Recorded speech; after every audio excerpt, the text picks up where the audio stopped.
नमो विष्णुपादाय कृष्णपृष्ठाय भूतले श्रीमते भक्तिवेदांत स्वामिनिति नामिने नमस्ते सारस्वती देवे गौरवाणी प्रचारिणे निर्विशेष शून्यवादी पाश्चात्य देशतारिणे हरे कृष्ण।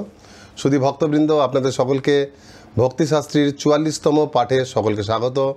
आज के आमादेर आलोच्य विषय श्रीमद् भगवद्गीतार प्रथम मड्यूलेर तृतीय अध्याय अर्थात कर्मयोगेर शेष अंश, जेखाने आज के आमरा 37 संख्यक श्लोक थेके 43 संख्यक श्लोक आलोचना करब। আমরা বর্তমানে কর্মযোগের একদম শেষ অংশে এসে পৌঁছেছি। তো একবার আমাদের কর্মযোগের সম্পূর্ণ থিম বা প্রসঙ্গ একবার মনে করে নেওয়া উচিত। এই কর্মযোগের প্রথম 9টি শ্লোকে অর্থাৎ প্রথম থেকে 9ম শ্লোক পর্যন্ত ভগবান এখানে আলোচনা করছেন যে কেন কর্মযোগ জ্ঞানযোগ অপেক্ষা শ্রেষ্ঠ। তারপর 10ম থেকে 16 সংখ্যক শ্লোক পর্যন্ত এইখানে ভগবান কৃষ্ণ আলোচনা করছেন যে যদি কেউ কর্মযোগ অনুশীলনে অসমর্থ হয় তাহলেও তার জ্ঞানযোগের পরিবর্তে অ্যাটলিস্ট কর্মকাণ্ড অনুসরণ করা উচিত। আর 17 থেকে 24তম শ্লোকে আলোচনা করছেন এমনকি কোনো ভক্ত যদি জ্ঞানযোগের জন্য যোগ্যও হয় তথাপি লোকশিক্ষার জন্য তার কর্মকাণ্ড অনুশীলন করা উচিত এবং দৃষ্টান্ত স্থাপন করা উচিত। তারপর 25 থেকে 29তম শ্লোকে সেখানে আলোচনা করা হচ্ছে যে কর্মকাণ্ড এবং কর্মযোগের মধ্যে কি পার্থক্য। অবশেষে 30 থেকে 35 সংখ্যক শ্লোকে কৃষ্ণ বলেছেন যে কর্মযোগের মাধ্যমে কিভাবে একজন মুক্তি লাভ করেন বা তার উন্নতি হয় আধ্যাত্মিক পথে। আর অবশেষে আজকে আমরা যেটা আলোচনা করছি এই 36তম শ্লোক থেকে 43তম শ্লোকে কৃষ্ণ আলোচনা করছেন যে কিভাবে কর্মযোগের পথে প্রধান বাধা হয়ে দাঁড়ায় মানুষের কাম। অ্যাকচুয়ালি এই প্রসঙ্গ শুরু হয়েছে পূর্বের পাঠে, যেখানে শেষ শ্লোকে অর্জুন কৃষ্ণের কাছে এই প্রশ্নটি রেখেছেন যে অথ কেন প্রযুক্ত এবং পাপং চরতি পুরুষ অনিচ্ছন্নভি বার্ষ্ণেয় বলাদিব নিয়োজিত। হে বৃষ্ণিবংশীয় কৃষ্ণ, কেন একজন পুরুষ সে অনিচ্ছা সত্ত্বেও সে পাপে প্রযুক্ত হয় যেন তাকে বলপূর্বক কেউ নিয়োজিত করে। তো সেই কারণটি কি, এটা অর্জুন প্রশ্ন করেছেন। এই উত্তরেই কৃষ্ণ 37 থেকে 43 সংখ্যক শ্লোক পর্যন্ত এই 7টি শ্লোকে কর্মযোগের শেষে অর্জুনের এই প্রশ্নের উত্তর দিয়েছেন। তা আসুন আমরা এক এক করে শুরু করি। শ্রী ভগবান উবাচ কাম এষ ক্রোধ এষ রজ গুণ সমুদ্ভব মহাশন মহাপাপমা বিদ্যে নমি হবৈ ঋণম। অনুবাদ: পরমেশ্বর ভগবান বললেন, হে অর্জুন, রজগুণ থেকে সমুদ্ভূত কামই মানুষকে এই পাপে প্রবৃত্ত করে এবং পরবর্তীকালে এই কামই ক্রোধে পরিণত হয়। সর্বগ্রাসী ও পাপাত্মক কামকেই জীবের প্রধান শত্রু বলে জানবে। অর্থাৎ কৃষ্ণ এখানে জীবের সর্বপ্রধান শত্রুরূপে যাকে চিহ্নিত করছেন সে হচ্ছে আর কেউ নয়, সাক্ষাৎ কাম। শিল প্রভুপাদ এর তাৎপর্যে দ্বিতীয় প্যারাগ্রাফে খুব সুন্দর কথা বলছেন। তিনি বলছেন যে সমগ্র জীবকুল হচ্ছে পরম চিদানন্দের অবিচ্ছেদ্য অংশ। আমরা যেমন জানি প্রতিটি জীবাত্মা হচ্ছে ভগবান শ্রীকৃষ্ণের বা পরমেশ্বর ভগবানের এক একজন অবিচ্ছেদ্য অংশ, কিন্তু এখানে তাকে সুপ্রিম পার্সোনালিটি অফ গড হেডের অংশ বলা হচ্ছে না, এখানে বলা হচ্ছে স্পিরিচুয়াল ব্লিস। এখানে তাকে ভগবানের অংশ না বলে নিত্য আনন্দ বা চিদানন্দের অংশ বলা হয়েছে। এর অর্থ কি? এর কারণ হচ্ছে এইভাবে বোঝানো হয়েছে যে কৃষ্ণ পরম আনন্দময় আর জীবকুল উৎপত্তিগতভাবে কৃষ্ণ থেকে সৃষ্টি, কৃষ্ণের বিভিন্নাংশ, তাই জীবকুলও পরম আনন্দময়, নিত্য আনন্দময়। কিন্তু পার্থক্য হচ্ছে কৃষ্ণ স্বাধীন স্বরাট, তিনি কারোর উপর নির্ভরশীল নয় তার আনন্দের জন্য, তিনি স্বাভাবিকভাবে স্বাধীনভাবে আনন্দময়। যেহেতু জীবাত্মার তুলনা কৃষ্ণের সঙ্গে করতে গেলে কৃষ্ণ বিভু এবং জীবাত্মা অনু বা ক্ষুদ্র, সেই জন্য জীবাত্মার আনন্দ উপভোগের ক্ষমতাও বা আনন্দ প্রাপ্তির ক্ষমতা অতি ক্ষুদ্র, সেই জন্য সে আনন্দের জন্য কৃষ্ণের উপর নির্ভরশীল।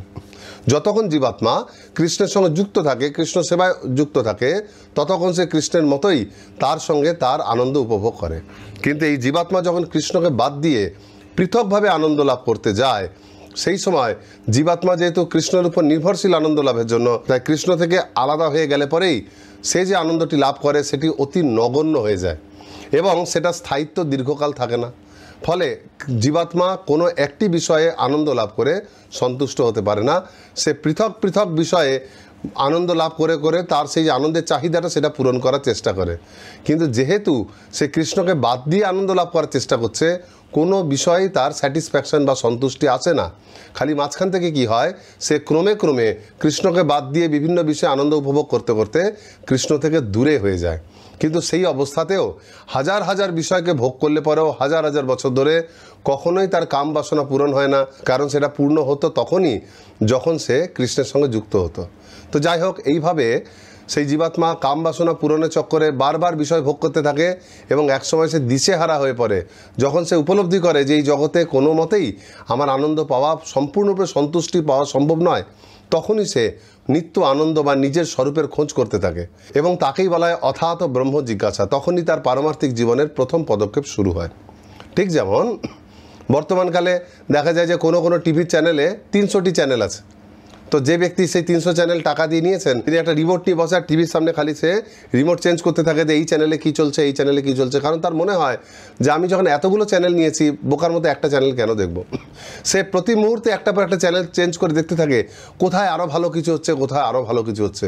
কিন্তু কোনো একটা চ্যানেলও সে দীর্ঘ সময় ধরে দেখতে পারে না। কিছুক্ষণ দেখার পরই মনে হয় যে এটা একঘেয়ে লাগছে, অন্য কিছু দেখব। এইভাবে 300 চ্যানেল থাকা সত্ত্বেও সে একটা চ্যানেলও দেখে আনন্দ পেতে পারে না, সে বিরক্ত হয়। ঠিক সেই রকম আমাদের জীবনও তাই হয়। শ্রীল প্রভুপাদকে একবার তার প্রথম দিকের কিছু বিদেশি ভক্ত জিজ্ঞাসা করছিলেন যে শ্রীল প্রভুপাদ, আমাদের জীবনে কোনো কিছুর অভাব নেই, আমেরিকাতে আমরা এত সুন্দরভাবে আছি, টাকা পয়সার কোনো অভাব নেই, আমরা যা ইচ্ছা করতে পারি, তথাপি আমাদের জীবনে আমরা খালি হতাশাই পাচ্ছি, আমরা ফ্রাস্ট্রেটেড হয়ে যাচ্ছি। তো শ্রীল প্রভুপাদ তাদেরকে বলেছিলেন, দিস মেটেরিয়াল লাইফ বা human life is meant to become frustrated. এই মনুষ্য জীবনটা হতাশ হওয়ার জন্যই ভগবান এমনভাবেই সৃষ্টি করেছেন। কারণ মানুষ যখন হতাশ হবে তখনই সে কৃষ্ণের প্রয়োজনীয়তা উপলব্ধি করবে, সে নিজের স্বরূপে অধিষ্ঠিত হয়ে কৃষ্ণের সঙ্গে যুক্ত হবে এবং নিত্য আনন্দময় ধাম বা ভগবত ধামে ফিরে যাবে। কিন্তু জড় বন্ধন এতটাই দৃঢ় যে মানুষের একসময় তো মনে হয় যে এই জগতে কোনো সুখ নেই, কিন্তু পরে যখনই সে বিষয় থেকে একটু সরে আসে, আবার তার মনে হয়, ইন্দ্রিয়গুলো তাকে মনে করায় যে হয়তো ওই বিষয়টা আরেকটু ভোগ করলে হয়তো আমি সেই আকাঙ্ক্ষিত আনন্দটা লাভ করতাম, বা এর থেকে আরেকটু উন্নত বিষয়টা এবার ভোগ করব, তাহলে বোধহয় সেই আনন্দটা পাবো। এইভাবে মানুষ বারবার বিষয় ভোগে বিতৃষ্ণ হয়ে পড়ে, কিন্তু তথাপি আবার কিছু সময় পর আবার সেই বিষয়ের দিকেই ধাবিত হয়। কারণ মানুষের অন্তরে কাম রয়েছে। ভগবান যে কামকে মানুষের প্রধান শত্রু বলছেন, সেই কাম মানুষের বাইরের কোনো বস্তু নয়, তার অন্তরের বস্তু। সেই কামই তাকে বারবার বিষয় ভোগে প্ররোচিত করে। শ্রীল প্রভুপাদের কারণ হিসেবে শ্রীমদ্ ভাগবতমের প্রথম শ্লোকটির কথা বলছেন, জন্মাদ্যস্য যত। এই শ্লোক অনুসারে সমস্ত কিছুর উৎস হচ্ছেন পরমেশ্বর ভগবান শ্রীকৃষ্ণ। সেই জন্য আমাদের মধ্যে যা কিছু প্রবৃত্তি আছে সেগুলিও তার থেকে এসছেন। তাই আমাদের মধ্যে যে কামের প্রবৃত্তি, সেটিরও কারণ হচ্ছেন বা উৎস হচ্ছেন স্বয়ং কৃষ্ণ। কিন্তু কৃষ্ণ থেকে যে বৈশিষ্ট্য আমাদের মধ্যে এসছে সেটিকে কাম বলা যায় না, সেটি হচ্ছে প্রেম। কৃষ্ণের ভক্তের প্রতি প্রেম, ভক্তদের কৃষ্ণের প্রতি প্রেম। কিন্তু আমরা যখনই কৃষ্ণ থেকে বিচ্ছিন্ন হয়ে গিয়ে অন্য কোনো জায়গা থেকে সেই আনন্দ উপভোগ করার চেষ্টা করছি, তখনই সেই প্রেম কামে পর্যবসিত হয়ে যাচ্ছে। শ্রীল প্রভুপাদ বলছেন, যেমন জীব এই জড়জগতের সংস্পর্শে যখনই আসছে, চিন্ময় জগৎকে ত্যাগ করে তার অন্তরের শাশ্বত কৃষ্ণ প্রেম, এই রজগুণের জড়জগতের যে রজগুণ তার সঙ্গে সম্পর্কিত হয়ে সঙ্গে সঙ্গে কামে পরিণত হচ্ছে।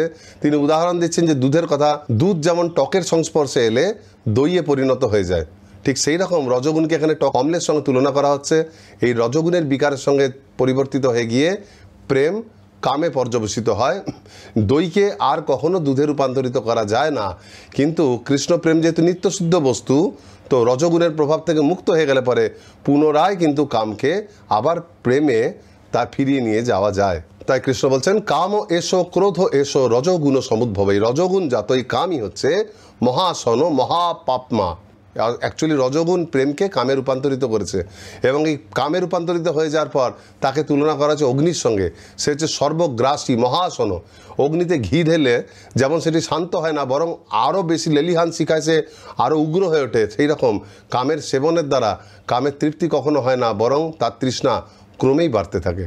বরং সেক্ষেত্রে বারবার কামের উপভোগের দ্বারা ক্রমশ অতৃপ্তি বা অরুচির পরিমাণ বাড়ে, এবং একসময় যখন সেই বিষয়টা ভোগ করে আনন্দ পাওয়া যায় না, তখন জীবের ক্রোধ হয়, অথবা সাময়িকভাবে সেই কামভোগে যদি কেউ বাধা দেয় তাহলে জীবের ক্রোধ হয়, এবং এইভাবে রজগুণের প্রভাবে জীব ক্রমশ তমগুণে অধঃপতিত হয়।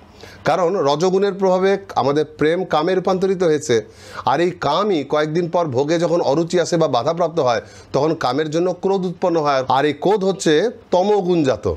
তাহলে সহজেই বোঝা যাচ্ছে যে রজগুণের প্রভাবে যে কাম, সে এরপর তমগুণকে ডেকে আনে। তাই কাম মানুষকে কেবলমাত্র কর্মবন্ধনে আবদ্ধ করে, রজগুণে আবদ্ধ করে তাই নয়, বরং তাকে ক্রমাগত অধঃপতিত করে একদম সর্বনিম্ন তামসিক গুণে নিয়ে যায়। যেমন আমরা ভাগবতমে অজামিলের ক্ষেত্রে দেখতে পাই, সে কাম বাসনা চরিতার্থ করতে গিয়ে এক শূদ্রাণীর প্রতি আকৃষ্ট হয় এবং নিজের ঘর পরিবার স্ত্রী সকলকে ত্যাগ করে তার সঙ্গে থাকতে থাকে। কিন্তু তার প্রথমে কেবলমাত্র সেই শূদ্রা স্ত্রীর সঙ্গে থাকাটাই, তাকে উপভোগ করাটাই তার জীবনের লক্ষ্য ছিল, অর্থাৎ সে কামের দ্বারা বা সে রজগুণের দ্বারা পীড়িত ছিল। কিন্তু ক্রমশ তার সঙ্গে থাকতে থাকতে তার সঙ্গে যত যার যে বদ অভ্যাস, নিম্নকুলের যে আচরণ, ব্রাহ্মণের সমস্ত সংস্কার ত্যাগ করে সে সেইগুলো করতে শুরু করে এবং সংসার প্রতিপালনের জন্য সব রকমের ঘৃণ্য পাপ কর্ম করতে থাকে, যেগুলি চরম আকারে তামসিক আচার।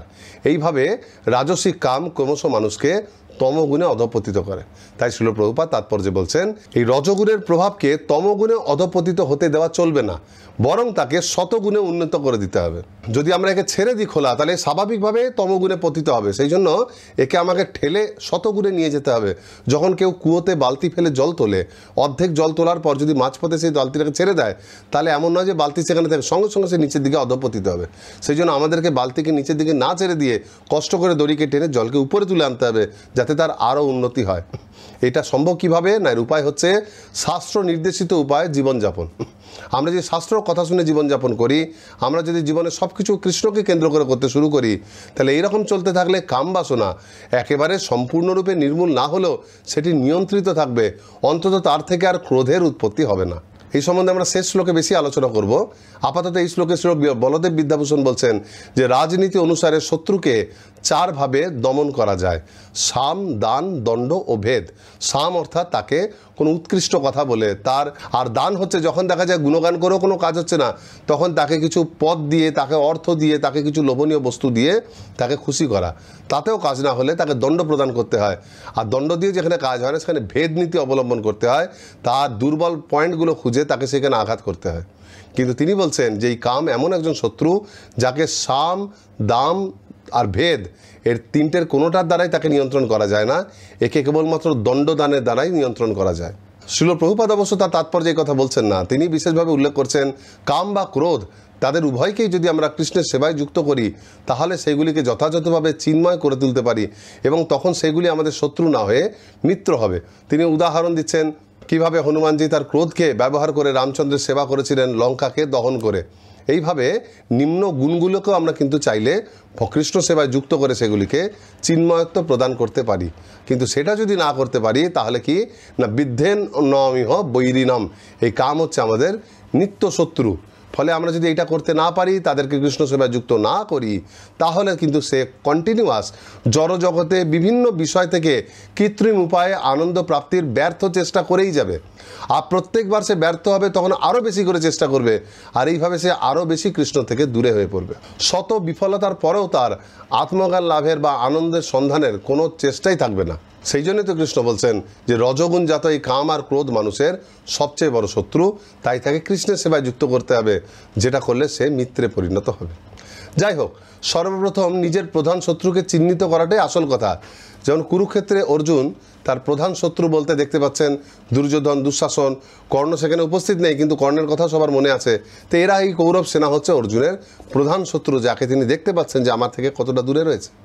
কিন্তু সবচাইতে যে বড় শত্রু, সে কিন্তু সকলের দৃষ্টির অন্তরালে অর্জুনের অন্তরে বসে আছে। কৃষ্ণের কথা অনুসারে প্রত্যেক জীবাত্মার অন্তরে তার প্রকৃত শত্রু তার চোখের সামনে নেই, যে যাকে আমি টার্গেট করে হত্যা করতে পারবো।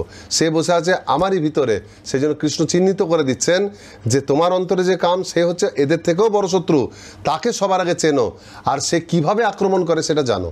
এই জন্য পরবর্তী শ্লোকে এবার তিনি কামের বৈশিষ্ট্য বলছেন যে কাম কিভাবে একজন জীবাত্মাকে আক্রমণ করে তাকে পরাভূত করে। তাই পরবর্তী 38 সংখ্যক শ্লোকে কৃষ্ণ বলছেন, ধূমেনাবৃয়তে বহ্নির যথা দর্শমলেন চ যথলবেনাবৃত গর্ভস্তথা তেনেদমাবৃতম।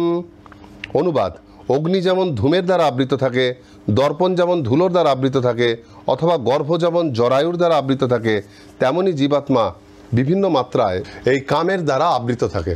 এখানে কৃষ্ণ কামের প্রকৃতি বলছেন, সে কিভাবে আমাদেরকে আক্রমণ করে না, সে জীবাত্মার উপর জীবাত্মার বুদ্ধির উপর, তার চিত্তের উপর একটা আবরণ সৃষ্টি করে, এবং এই আবরণের দৃঢ়তা বা স্থূলতা হিসেবে তাকে তিনি তিনটে উদাহরণ দিয়ে বোঝাচ্ছেন, তিনটে পর্যায়ে, একদম সূক্ষ্মতর থেকে স্থূলতর পর্যন্ত। সর্বাপেক্ষা তিনি বলছেন ধূমেনা বৃয়তে বহ্নি, এটা হচ্ছে সবচাইতে কম স্থূল, সবচাইতে পাতলা আবরণ, এটা পাতলা এবং ভেদ্য। অর্থাৎ অগ্নি যখন প্রথম জ্বালানো হয় কাঠে, অনেক সময় দেখা যায় আগুনের শিখা দেখা যায় না, কেবল ধোঁয়া দেখা যায়। তাহলে সেই ক্ষেত্রে এই অগ্নিকে এই যে ধোঁয়া ঢেকে রেখেছে, এই ধোঁয়া কামের পরিচয়। কিন্তু এই অবস্থাতেও আমরা বুঝতে পারি যে ধোঁয়ার ভিতরে কিন্তু অগ্নি আছে, এবং ধোঁয়া দিয়ে ঢাকা থাকলেও কিন্তু সেই অবস্থাতেও অগ্নির কিছুটা তাপ বা আলোক আমরা পেতে পারি। তাই অগ্নির উপস্থিতি বা তা কার্যকারিতা ধোঁয়াকে ভেদ করেও কিন্তু কিছুটা কাজ করে। একবারে যে অগ্নিকে বোঝা যায় না তা নয়। ঠিক এই ধরনের মানসিকতা মনুষ্য শ্রেণীর ক্ষেত্রে তুলনীয়। মানুষ যখন কামের দ্বারা প্রভাবিত হয়ে পড়ে, তখন তার চিত্তের যে নিত্য কৃষ্ণ প্রেম সেটা এইরকম ধোঁয়ার দ্বারা ঢেকে যায়। কিন্তু তথাপি তার মধ্যে যে ভগবত ভক্তি রয়েছে সেটা কিন্তু উপলব্ধি করা যায়। খুব সাবধানতার সঙ্গে এইরকম ধোঁয়াতে যদি আমরা হাওয়া দিতে থাকি, তাহলে আস্তে আস্তে ধোঁয়া সরে গিয়ে ধপ করে তার শিখাটা প্রজ্বলিত হয়। ঠিক সেই রকম যত্নের সঙ্গে যদি আমরা বিধিনিষেধ পালন করি, কৃষ্ণ সেবায় যুক্ত থাকি, তাহলে খুব সহজে কাম দূরীভূত হয়ে একজন আদর্শ কৃষ্ণ ভক্তে পরিণত হতে পারে, কামের প্রভাব থেকে মুক্ত হতে পারে। তাই মনুষ্য জীবনে এটা একমাত্র সম্ভব। সেই জন্য মনুষ্য শরীরকে এই ধূমাবৃত অগ্নির সঙ্গে তুলনা করা হয়েছে। এর থেকে এবার একটু বেশি স্থূল উদাহরণ দিচ্ছেন কৃষ্ণ। তিনি বলছেন যথাদর্শ মলেন চ। আদর্শ মানে হচ্ছে দর্পণ।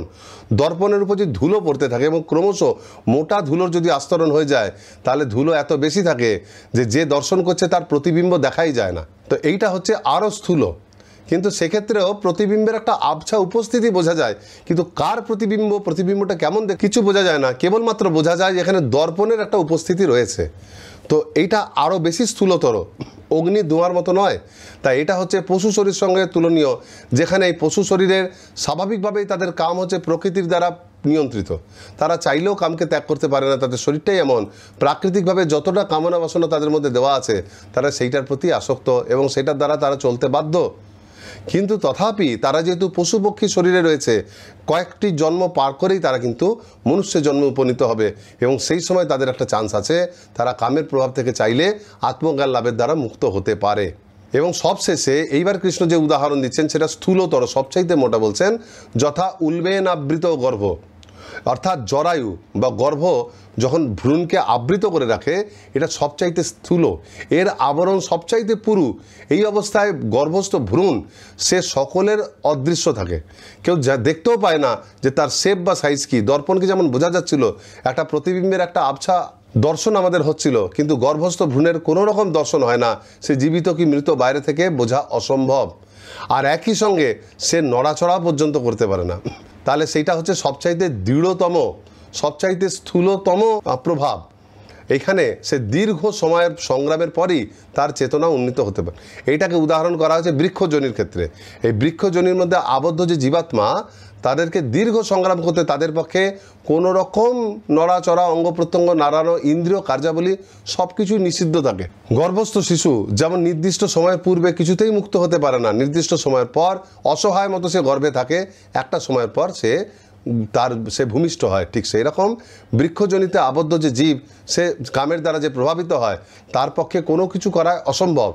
একটি নির্দিষ্ট সময় পর বহু জনিতে ভ্রমণ করার পর অবশেষে যখন মনুষ্যজনী প্রাপ্ত হয়, তখনই সে সঠিকভাবে কৃষ্ণ ভাবনাময় জীবনযাপন করে কাম থেকে মুক্ত হতে পারে। সেই জন্য এটা স্থূলতম। যাই হোক, স্থূলই হোক কি সূক্ষ্মই হোক, একটা জিনিস বোঝা যাচ্ছে যে জীব সর্বদাই কামের দ্বারা আবৃত থাকে, জীবের চেতনা কামের দ্বারা আবৃত হয়ে যায়। তাই সর্বপ্রথম আমাদের উচিত কামের প্রকৃতিকে জানা। কাম কিভাবে কাজ করে? কাম দুটিভাবে কাজ করে। এক হচ্ছে আমাদের মনে সঞ্চিত পূর্বের কোনো কাম উত্তেজক স্মৃতি, আর দ্বিতীয় হচ্ছে মনে উদ্ভূত কাম বাসনা। কামোত্তেজক যে স্মৃতিগুলো, যেগুলো পূর্বের কোনো স্মৃতি আমাদের মনে রয়েছে, সেই স্মৃতিটা কত বেশি কার্যকরী, কত বেশি আমাদেরকে প্রভাবিত করবে বা তার প্রাবল্য, সেটাও কিন্তু নির্ভর করে ব্যক্তির মানসিকতার উপর। কোনো একই ধরনের চিত্র বা একটা ধরনের শব্দ কোনো রাজসিক ব্যক্তিকে যেভাবে তার মধ্যে কামের সঞ্চার করে, সাত্ত্বিক ব্যক্তি কিন্তু সেইভাবে প্রভাবিত করে না। ফলে অনেক সময় সাত্ত্বিক ব্যক্তিরা এই ধরনের খারাপ শব্দ বা চিত্র বা কোনো কিছু দর্শন বা শ্রবণ করলেও তাদের সেটা কিন্তু স্মৃতির পটে থাকে না, এবং কিছুক্ষণ পরেই সেটা কিন্তু লুপ্ত হয়ে যায়। কিন্তু রাজসিক ব্যক্তি, তার হৃদয় কিন্তু রজগুণের প্রভাবে এই স্মৃতিটা বেশ দৃঢ়ভাবে তার স্মৃতিতে আবদ্ধ হয়, এবং সেই আবদ্ধ স্মৃতি পরবর্তীকালে যখন স্মৃতিচারণা করতে থাকেন, তখন সেই শক্তিশালী স্মৃতি তার মধ্যে নতুন করে কামের বাসনা জগায়।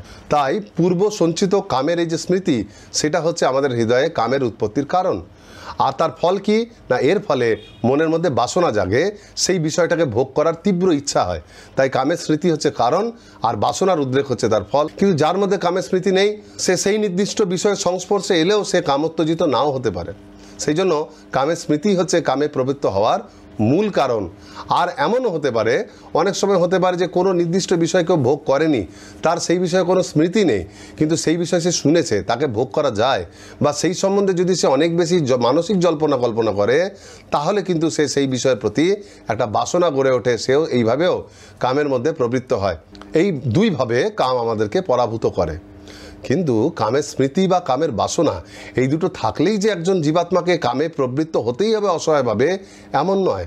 মানুষকে ভগবান তার বুদ্ধি দিয়েছে, সে চাইলে তার বুদ্ধির সঠিক ব্যবহার করে এই কামের স্মৃতি বা বাসনা দুটোকেই কিন্তু দমিত বা কন্ট্রোল করতে পারে। এবং সেটা সে তখনই করবে যখন তাকে সে নিজের শত্রু বলে মনে করবে না।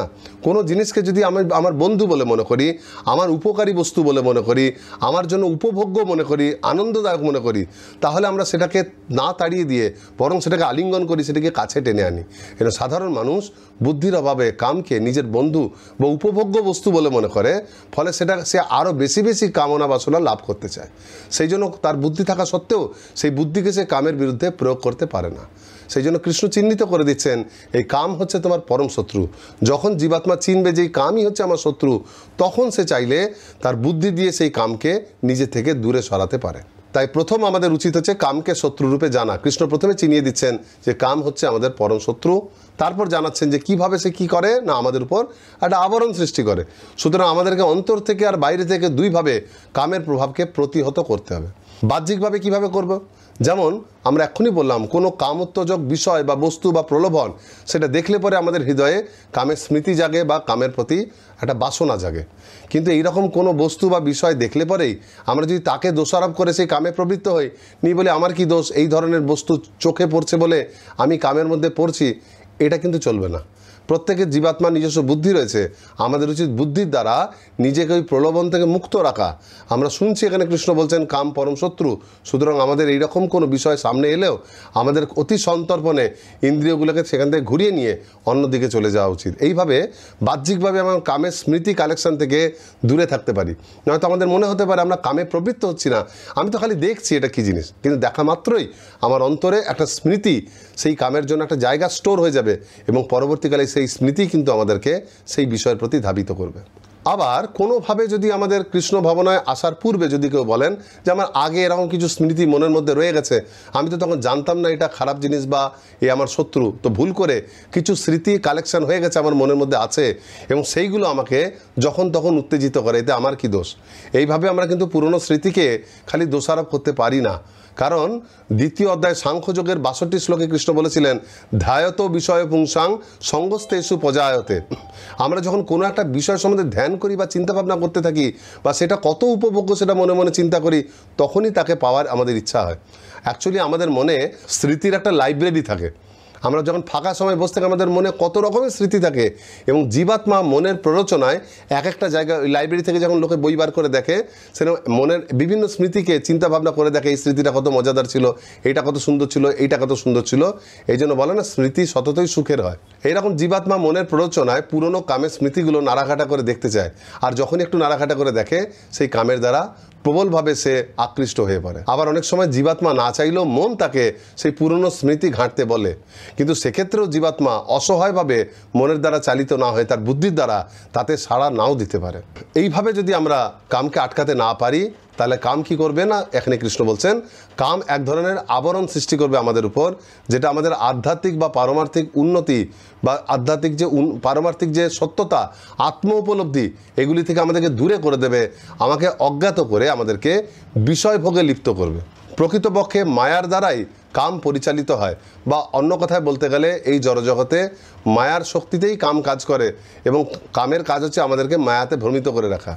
এই মায়া বা মহামায়ার দুটি শক্তি, একটি হচ্ছে আবরণাত্মিকা, একটি হচ্ছে প্রক্ষেপাত্মিকা। এটা আমরা পূর্বে আলোচনা করেছি। এই দুটি শক্তি আমাদেরকে কি করে, আবরণাত্মিকা শক্তি আমাদেরকে ঢেকে দেয়, আমাদের বুদ্ধিকে ঢেকে দেয়, ফলে আমাদের নিত্য পরিচয়, আমাদের চিন্ময় পরিচয় আমরা সব কিছু ভুলে যাই। আর প্রক্ষেপাত্মিকা শক্তি কি করে, ওই ভুলিয়ে দেওয়ার পর এরপর জড় ভোগের প্রতি আসক্ত করে, আমাদেরকে জড় জগতের সঙ্গে সম্পর্কিত করে। জিনিসটা বুঝতে গেলে আগেকার দিনে সিনেমা হলের সঙ্গে তুলনা করা যায়। যখনই অনেকগুলো মানুষ সিনেমা হলে সিনেমা দেখতে ঢোকে, সর্বপ্রথম কি হয়, লাইট অফ করে দেওয়া হয়। এই লাইট যখনই অফ করে দিয়ে এক জায়গা থেকে খালি লাইট আসছে, আমাদেরকে বাধ্য করা হয় সব কিছু থেকে চোখটাকে সরিয়ে খালি পর্দার দিকে ফিক্সড করতে। এইভাবে কিছুক্ষণের জন্য আমরা কোথা থেকে এসেছি, আমার সঙ্গে কে এসছে, একটু পরে আমার রাত্রেবেলায় কী কাজ আছে, আমরা সব কিছু ভুলে যাই। অ্যাটলিস্ট আর কিছু না ভুললেও দেখবেন যারা সিনেমা দেখে তারা ভুলে যায় বাইরের সময়টা কী চলছে। সিনেমার সময় অনুসারে তাদের মনেও সেই সময়টাই চলে। সিনেমাতে যদি রাত্রি দেখাচ্ছে তাদের মনে রাত, সিনেমা শেষ হলো রাত্রের সিন দিয়ে, কিন্তু বাইরে বেরিয়ে দেখছে যে অনেক রোদ হয়ে আছে, তখন তার কীরকম অস্বস্তি লাগে। যাই হোক, এইভাবে প্রথমে আমাদেরকে বাইরের জগৎ থেকে আলাদা করে দেওয়া হয়, প্রথম লাইট অফ করে। এবার দ্বিতীয় লাইটটা জ্বলে পর্দায়। পর্দাতে যেই লাইটটা জ্বলে ওঠে, সঙ্গে সঙ্গে সেই পর্দার সিচুয়েশন আমাদেরকে গ্রাস করে, আমরা নিজেকে সেই গল্পের সঙ্গে একাত্মীভূত করে ফেলি। ওই গল্পের যে সিচুয়েশনে সেই ক্যারেক্টারগুলো যা উপভোগ করছে, আমরা মানসিকভাবে সেইটা উপভোগ করি। এইভাবে মায়া আমাদের প্রথমে কিছু থেকে আলাদা করে দেয়, আমাদের নিত্য পরিচয় থেকে, তারপরে জড়জগতের ভ্রান্ত পরিচয়কে প্রকৃত পরিচয় বলে আমাদেরকে বুঝতে সাহায্য করে। এইভাবে মায়া সাহায্যে কাম আমাদের চেতনার উপর কম বেশি নানা প্রকারের আবরণ সৃষ্টি করে, এবং আমরা যদি অসহায়ভাবে সেটাকে মেনে নেই, তাহলে আমরা ক্রমে ক্রমে সেই আবরণের পরিমাণ স্থূল হতে থাকে। আর সেক্ষেত্রে কাম আমাদের উপর কীরকম খারাপ প্রভাব বিস্তার করে, সেই কথাটা কৃষ্ণ এবার 39 সংখ্যক শ্লোকে বলছেন। আবৃতম জ্ঞানমেতেন জ্ঞানিনা নিত্যবৈরিণা কামরূপেণ কৌন্তেয় দুষ্পুরেণানলেন চ। অনুবাদ: এইভাবে কামরূপী চিরশত্রুর দ্বারা জীবের শুদ্ধ চেতনা আবৃত হয়। এই কাম আগ্রাসী অগ্নির মতো চির অতৃপ্ত। এখানে ভগবান কামকে দুষ্পূরণীয় অগ্নির সঙ্গে তুলনা করেছেন। অনেক সময় জড় নাট্যকার সিনেমাতে যারা ডায়লগ লেখে, লিরিক্স গান লেখে, তারা লেখে ওই কাম হচ্ছে অগ্নির মতো, প্রেমের অগ্নি বা সাবন কি আগে, এই ধরনের কথা বলে। কিন্তু তারা মনে করে যে এই কামকে যে কোনো মতে চরিতার্থ করতে পারলে এই অগ্নি আমাদের শান্ত হয়ে যায়, কিন্তু কখনোই হয় না। এক মুহূর্তের জন্য সেই অগ্নি শান্ত হলেও পরের মুহূর্তে এটি দ্বিগুণ ডিমান্ড করে, কারণ এর পূর্বে যে উপভোগ করেছে সেটা তার কাছে জানা হয়ে গেছে, এবং সে তার থেকেও বেশি কিছু উপভোগ চায়। ফলে ক্রমশ কামের অগ্নি নির্বাপিত না হয়ে দ্বিগুণ জোরে বা দ্বিগুণ শক্তিতে সে প্রজ্বলিত হয়ে ওঠে, আমাদের তৃষ্ণা বাড়ে। সেই জন্য এখানে কৃষ্ণ বলছেন দুষ্পুরেণ অনলেন ছ। শ্রীমদ্ ভাগবতমে এইরকম ধরনের কথা মহারাজ যজাতি তার পত্নী দেবযানীকে বলছেন। নবম স্কন্ধের 49 অধ্যায়ে মহারাজ যজাতি তার কামবাসনার জন্য তার শ্বশুর শুক্রাচার্যের কাছে অভিশাপ প্রাপ্ত হয়েছিলেন, জরা প্রাপ্ত হয়েছিলেন। তারপর সে তার বার্ধক্য তার পুত্র পুরুকে প্রদান করে পুরুর ভাগের যৌবন লাভ করেন, এবং শতবর্ষ প্রবলভাবে কামবাসনা উপভোগ করার পর যখন দিশেহারা হয়ে যান, তখন আক্ষেপ করে তিনি তার স্ত্রীকে বলছেন, ন জাতু কাম কামানাম উপভোগেন সম্যতি হবিষা কৃষ্ণ বর্তমেব ভূয় এবাভিবর্ধতে। তিনি বলছেন হবিষা কৃষ্ণ বর্তেব, অর্থাৎ যজ্ঞের অগ্নিতে যখন কেউ সমিত প্রদান করে, ঘৃত প্রদান করে, তখন সেটা ভূয় এবাভিবর্ধতে, সেটা খালি বর্ধিতই হয়। ঠিক সেই রকম নজাতু কাম কামানাং উপভোগেন সম্মতি, উপভোগের দ্বারা কখনো কামনা বাসনাকে প্রশমিত করা যায় না। কিন্তু জীবাত্মা যেহেতু তার নিত্য আনন্দের উৎসের কথা ভুলে গেছে, সে যদি কৃষ্ণের সঙ্গে যেহেতু তার সম্পর্কের কথা সে পুরোপুরি ভুলে গেছে, সেই জন্য কৃষ্ণকে বাদ দিয়ে সে জড়জগতে সবসময় সুখ লাভের চেষ্টা করে, সে তাই কখনোই তার পরম সুখ পায় না। পরম সুখ পায় না বলে সেই বারবার সেই জাগতিক ভোগের মাধ্যমে তার বিশেষ কোনো সুখের আশা করে, এবং সেই সুখে আশা করার জন্য, তার তৃষ্ণা নিবারণের জন্য বারবার জেনে শুনেও কামে প্রবৃত্ত হয়, আর প্রত্যেকবার তার কাম বাসনা আগের থেকে বৃদ্ধি পায়। এইভাবে যেহেতু জড়জগতে সেই নিত্য সুখ, সেই পরম আনন্দ পাওয়া অসম্ভব, সেই জন্য ব্যক্তি তার খোঁজ চালাতেই থাকে, এবং প্রতিবারেই সে নতুন নতুন করে কামে আরও বেশি করে আবদ্ধ হয়। তাই কামনা কখনোই তার নির্বাপিত হয় না। কাম যেহেতু আমাদের প্রধান শত্রু, তা সর্বপ্রথম আমাদেরকে কামকে তিনভাবে চিনতে হবে। আমার শত্রুর স্বরূপ কেমন, তার আইডেন্টিটি কেমন, তাকে চিনব কী করে, তার আক্রমণের কৌশল কেমন, সে কিভাবে আমাদের আক্রমণ করে, স্ট্র্যাটেজি কী। আর তিন হচ্ছে লংজিভিটি, সে যখন আঘাত করে সেই আঘাতটাই বা কত দৃঢ় হয়, কত বেশি তার স্থায়িত্ব। এই তিনটের বিচারেই কাম হচ্ছে আমাদের সর্বপ্রধান শত্রু। সাধারণত জাগতিক ব্যক্তি যখন কামের উপভোগে সন্তুষ্ট হন না, তখন তার বিষয়টাকে দোষারোপ করে যে বিষয়টা উৎকৃষ্ট নয়, তাই আমার বেশি কামনা বাসনা উপভোগ করতে পারলাম না। আবার অনেক সময় যারা সেই বিষয়ভোগে তাকে বাধা দেয় বা যাদের কারণে অনিচ্ছা সত্ত্বেও তার সেটাতে বাধা এসে যায়, তখন তারা তাদের উপর ক্রোধ করে। কিন্তু তারা এইভাবে তাদের হৃদয়ে যে চিরশত্রুরূপে কাম বসে আছে, যে তাদেরকে এক মুহূর্ত শান্তি পেতে দেয় না, সেই কামকে তারা শত্রুরূপে চিহ্নিত না করে অন্য কারোর উপর তার ক্রোধ প্রকাশ করে। সেই জন্য সর্বপ্রথম আমাদের চিনতে হবে যে কাম বাইরে কোথাও নেই, আমার হৃদয়ে বসে আছে, এই কামের স্বরূপকে জানতে হবে।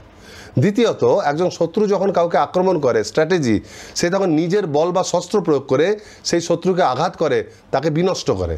কিন্তু কাম এত চতুর যে আমাদের হৃদয় থেকে সে নিজের কোনো কিছু দিয়ে আমাদেরকে আঘাত করে না, বরং আমাদের নিজেদের মনকে আমাদের বিরুদ্ধে ব্যবহার করে, তারপরে ওই মনের সাহায্যে বুদ্ধিকেও ক্যাপচার করে সেই সবগুলো দিয়ে সে আমাদের বিরুদ্ধে ব্যবহার করে।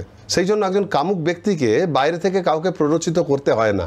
সে মনের অস্থিরতা এবং তীব্র বাসনার জন্য স্বেচ্ছায় কামে প্রবৃত্ত হয়, স্বেচ্ছায় বিষয়গুলি খুঁজে বেড়ায়। বেশিরভাগ ক্ষেত্রে সে জেনে শুনে ধর্মবিরুদ্ধ বা পাপ কার্যে লিপ্ত হয়। এই জন্য তার পারমার্থিক পতনের জন্য তখন সে নিজেই দায়ী হয়। ঠিক যেমন কম্পিউটার ভাইরাস, অনেক সময় কম্পিউটারে বা ফোনে ভাইরাস লেগে যায়। এই ভাইরাস এক ধরনের অ্যাপ্লিকেশন যা বাইরে থেকে ইন্টারনেটের মাধ্যমে ঢোকে, কিন্তু ঢোকার পর সে থাকে কোথায়, ব্যবহার কি করে? সে কিন্তু ব্যবহার করে আমাদেরই কম্পিউটারের স্পেস বা ফোনের জায়গাটাকে সে ব্যবহার করে, আমাদেরই প্রোগ্রামের মধ্যে থেকে আমাদেরই কারেন্ট বা ব্যাটারি খরচা করে আমাদেরই যে কম্পিউটার বা ফোন তার ক্ষতি করে। ঠিক এইরকমভাবে কাম আমাদের মধ্যে থেকে আমাদের ক্ষতি করে। এটা হচ্ছে তার আক্রমণের কৌশল। আর তৃতীয় হচ্ছে লংজিভিটি। সাধারণত কোনো শত্রু যখন আমাদের আঘাত করে তখন তার কিছুকাল স্থায়ী থাকে। প্রবল আঘাত হলে পরে সেটা দীর্ঘকাল স্থায়ী হয় বা সেটা আরেকজন শত্রুকে মৃত্যুতে পর্যবেসিত করে। কিন্তু কামের প্রভাব দীর্ঘস্থায়ী, সারা জীবন কার্যকরী থাকে। একবার কোনো বিষয়ের প্রতি আকৃষ্ট হলে সেটা সারা জীবনও সেই আকর্ষণ যায় না। শুধুমাত্র এই জন্মেই নয়, যেহেতু সেই ব্যক্তি মৃত্যুর সময় পর্যন্ত সেই রজ বা তমগুণে আবদ্ধ থাকে, তাই মৃত্যুর পরে সেই গুণ অনুসারে পরবর্তী জন্মেও সেই তার কাম বাসনা একই রকম থেকে যায়। সেই জন্য কৃষ্ণ কামকে বলছেন নিত্য বৈরী না, এর যে শত্রুতা কখনো শেষ হয় না। এখন অনেক সময় প্রশ্ন আসে যে গৃহস্থ আশ্রমে তো কাম উপভোগের একটা ছাড় আছে, একটা ধার্মিক স্বীকৃতি আছে, তাহলে সেই ক্ষেত্রে গৃহস্থরা যে কাম উপভোগ করে তাহলে সেইখানে কি কাম শত্রু নয়? বা কামের কি দুটো ক্যাটাগরি আছে, যে গৃহস্থের ক্ষেত্রে কাম হচ্ছে ধার্মিক কাম আর তার নিয়মের বাইরে হচ্ছে অধার্মিক কাম? অনেক সময় এই মানসিকতার বশবর্তী অনেকে তাদের ব্রহ্মচর্য ত্যাগ করে গৃহস্থ আশ্রমে প্রবেশ করে, যে সেখানে কাম রয়েছে, সেটা ভালো কাম, সেই কামটা উপভোগ করলে কোনো ক্ষতি নেই। কিন্তু জেনে রাখুন, কাম সর্বদাই মানুষের শত্রু। তাকে ধর্মের মোড়কে যদি বারংবার উপভোগ করতে থাকেন তাহলে সেই মোড়ককে ভেদ করে, ধর্মের পরিধিকে ভেদ করে মানুষকে তমগুণে নিয়ে যাবেই। অ্যাকচুয়ালি গৃহস্থ আশ্রমের কেন্দ্রে থাকে ধর্ম আচরণ করা, মনের ইচ্ছা মতো কাজকর্ম না করে ধর্ম যা বলছে, শাস্ত্র যা বলছে সেটাকে মেনে চলা। এবং এইভাবে কৃষ্ণ কেন্দ্রিক যখন পরিবার থাকে, যখন গৃহস্থ আশ্রম থাকে, তখন সেইখানে কাম একটি অতি ক্ষুদ্র কিন্তু অদম্য অঙ্গ। অদম্য কারণ তখনও পর্যন্ত সেই ব্যক্তি কামের উপর বিজয় প্রাপ্ত হননি, তাই তাকে কাম বাসনা চরিতার্থ করতে হয়। কিন্তু সেটাই তার জীবনের সব কিছু নয়, জীবনের কেন্দ্রে হচ্ছে ধর্ম আচরণ। এইভাবে ধর্ম আচরণের দ্বারা সে কামকে চরিতার্থ করলেও, কামের পূর্ণ পরিহার করতে না পারলেও তাকে নিয়ন্ত্রিত করতে পারে। তিনি সবসময় রাত্রি দিন কামের কথা চিন্তা করে কামেরকে পাওয়ার জন্যই সব কিছু করেন না, তিনি ধর্ম আচরণের জন্য সব কিছু করেন। সব কিছু ঠিক রেখে অল্প কাম বাসনা তিনি সেখানে উপভোগ করেন বলে এইভাবে কামের প্রভাবকে কমানো যায়, কামকে ধর্মের দ্বারা দমন করা যায়। সেই জন্যই গৃহস্থকে বলা হয় গৃহস্থ আশ্রম বা গার্হস্থ আশ্রম। কিন্তু কেউ যদি মনে করেন যে গৃহস্থ জীবন মানে হচ্ছে সেখানে কাম উপভোগের একটা সুবিধা রয়েছে, একটা ছাড়পত্র রয়েছে, এইটিকেই সে যদি গৃহস্থ আশ্রমের প্রধান বৈশিষ্ট্য মনে করে গৃহস্থ আশ্রমে প্রবেশ করে, তাহলে তার অর্থ হচ্ছে শত্রুর কাছে জেনে শুনে আত্মসমর্পণ করা। ফলে সেই গৃহস্থ আশ্রম কখনোই গৃহস্থ আশ্রম বলা যাবে না, সেটা হবে প্রকৃত গৃহমেধী ব্যক্তির আশ্রম। সেটা আশ্রমই নয়, কারণ সেইটার কেন্দ্রে রয়েছে কাম বাসনা। কাম বাসনা চরিতার্থ করার জন্য তার চারিদিকে সে সব কিছু করে, এমনকি ধর্ম আচরণ করে কাম চরিতার্থ করার জন্য। এই ধরনের ব্যক্তিদের জন্য শিল প্রভুপাদ বলছেন যে এই জগৎটা হচ্ছে একটা মৈথুনাগার, যা কিছু করছে সেই কাম বাসনা চরিতার্থ করার জন্য। এদের জীবনে সব রকমের উন্নতি, সমস্ত রকমের কাজকর্ম, অর্থ উপার্জন করা, নানা ধরনের উন্নতির শিখরে যাওয়ার একটাই উদ্দেশ্য, যে কত উন্নতভাবে, কত বেশি করে আমি অন্যদের তুলনায় প্রতিযোগিতায় জয়ী হয়ে কত বেশি কামকে উপভোগ করতে পারি। সেই জন্য শিল প্রভুপাদ তাদের উদ্দেশ্যে তাৎপর্যে একটি যুগান্তকারী মন্তব্য করছেন। তিনি সেখানে বলছেন যে হয়তো হতে পারে যারা এইভাবে কাম বাসনার দ্বারা তাড়িত হয়, যারা গৃহমেধী ব্যক্তি কেবল কাম উপভোগ করার জন্য গৃহস্থ জীবনে রয়েছেন, তারা হয়তো সেই উপভোগের দ্বারা সাময়িক হয়তো কিছু সুখ পেতে পারে, কিন্তু সেই সুখ উপভোগটাই তাদের সবচেয়ে বড় শত্রু। ওই সুখ উপভোগের লোভটার জন্য তাকে চরম মূল্য চোকাতে হয়, আর সেই মূল্যটা হচ্ছে তাদের আধ্যাত্মিক জীবন থেকে দূরে চলে যেতে হয়, নিত্যকালের জন্য কর্মবন্ধনে আবদ্ধ হতে হয়। সেটা কিভাবে সম্ভব? কামকে উপভোগ করার জন্য কিছুক্ষণের জন্য ভুলে যেতে হয় নিজের আত্মার স্বরূপ। যে মানুষ প্রবলভাবে কাম উপভোগ করে সে নিজেকে দেহ বলেই মনে করে, এবং এইভাবে কাম উপভোগে যত বেশি করতে থাকে তত বেশি তার আত্মারূপে যে প্রকৃত পরিচয়, সেই পরিচয় সেই জীবাত্মা ভুলতে থাকে। এইভাবে কাম থেকে প্রাপ্ত অনিত্য সুখ তাকে এমন আকর্ষণ করে, সে বারবার নিজের পরিচয় ভুলে ইচ্ছা করে শত্রুরূপী কামকে সে আলিঙ্গন করে, এবং তার ফলে সে যেই সমস্ত ক্রিয়ায় আবদ্ধ হয় সে তার জন্য আরও বেশি বেশি কর্মের ফল সঞ্চয় করে। এইভাবে তাকে কর্মফলে সম্পূর্ণরূপে আবদ্ধ করে এই জড়জগতে ত্রিবিধ ক্লেশ দেয়।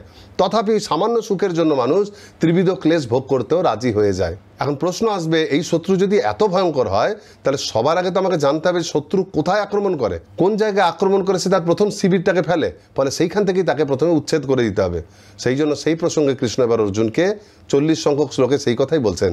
কৃষ্ণ এখন অর্জুনকে বলছেন, ইন্দ্রিয়াণি মনোবুদ্ধি রস্যাধিষ্ঠানমুচ্যতে এইতৈর্বিমোহয়ত্যেষ জ্ঞানমাবৃত্য দেহিনম। অনুবাদ: ইন্দ্রিয় সমূহ মন ও বুদ্ধি এই কামের আশ্রয়স্থল। তাদের মাধ্যমে কাম জীবের প্রকৃত জ্ঞানকে আবরণপূর্বক তাদেরকে বিভ্রান্ত করে। এইখানে কাম প্রকৃতপক্ষে জীবের মনেই থাকে, এই কথাই বলছেন। সেই জন্য মনে কাম বাসনা রয়েছে বলে যে কোনো বিষয়কে দেখে সে আকৃষ্ট হয়। সেই জন্য সেই ক্ষেত্রে বিষয়কে দোষ দেওয়া অনুচিত। একজন কামুক ব্যক্তি যখন বিপরীত লিঙ্গের কাউকে দেখে তখন তাকে দেখে সে কামাতুর হয়ে যায়, তাকে উপভোগ করার কথা ভাবে। কিন্তু এমন নয় যে তাকে তো আরও অনেকে দেখছে রাস্তায়, সকলে কিন্তু তার প্রতি সেইভাবে আসক্ত হচ্ছে না। কিন্তু যেই ব্যক্তির মনে কামের প্রভাব বেশি সেই কিন্তু ওই একই চিত্র দেখে তার প্রতি আসক্ত হচ্ছে।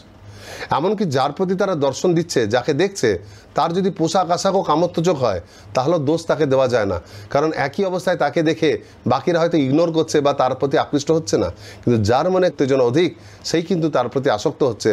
সেই জন্য নিশ্চিতভাবে বলতে হবে যে মনে যে কামের বাস সেইটাই হচ্ছে প্রধান শত্রু।